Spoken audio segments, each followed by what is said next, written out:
پیش خدمت ہے شہرنامہ آواز۔ اتر پردیش کے ضلع فروخ آباد میں گورکھپور میڈیکل کالج کی طرز پر ایک واقعہ رونما ہوا ہے۔ یہاں آکسیجن اور دوا کی کمی کی وجہ سے 49 بچے مر گئے ہیں۔ فروخ آباد میں رام منوہر لوہیا اسپتال میں 30 دن میں 49 بچوں کی موت پر ضلع انتظامیہ نے تحقیقات کے بعد رپورٹ درج کرا دی ہے۔ تحقیقات میں بچوں کی موت غفلت اور علاج کی کمی کی وجہ سے بتائی گئی ہے۔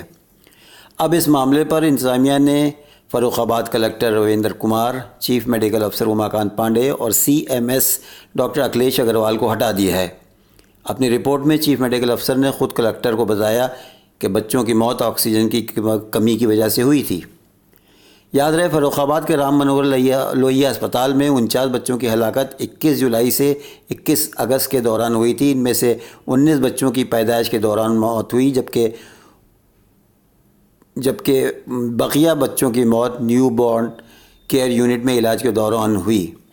اس صورت میں ضلع انتظامیہ نے ایک پینل کی جانچ پڑتال کی ٹیم بنائی تھی اور تحقیقاتی ٹیم نے شہر کے کلکٹر، سب ڈویژنل مجسٹریٹ اور تحصیلدار پر مبنی تھی۔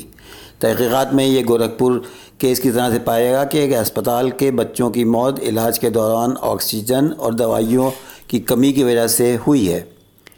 اس معاملے میں تحقیقاتی رپورٹ کی بنیاد پر میونسپل مجسٹریٹ نے CMO اور دوسرے افسران کے خلاف نہ صرف کیس درج کیا ہے بلکہ ان کو فوری طور سے ہٹا بھی دیا گیا ہے۔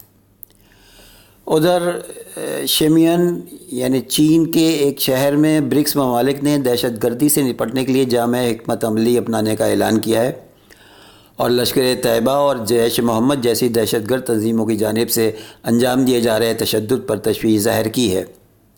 ان تنظیموں نے بھارت پر بھی حملے کیے ہیں۔ برکس ممالک کے 9ویں کانفرنس کے دوران اس منشور کو پیش کیا گیا ہے۔ اس میں برکس ممالک میں ہوئے حملوں سمیت دنیا بھر میں ہوئے دہشت گردانہ حملوں کی مذمت کی گئی ہے۔ اعلامیہ میں کہا گیا ہے کہ دہشت گردی کے تمام قسم کی مذمت کی جاتی ہے۔ دہشت گردی کے کسی بھی عمل کے لیے کوئی جواز نہیں ہے۔ آج کے لیے اتنے ہی، کل انشاءاللہ پھر ملیں گے۔ خدا حافظ۔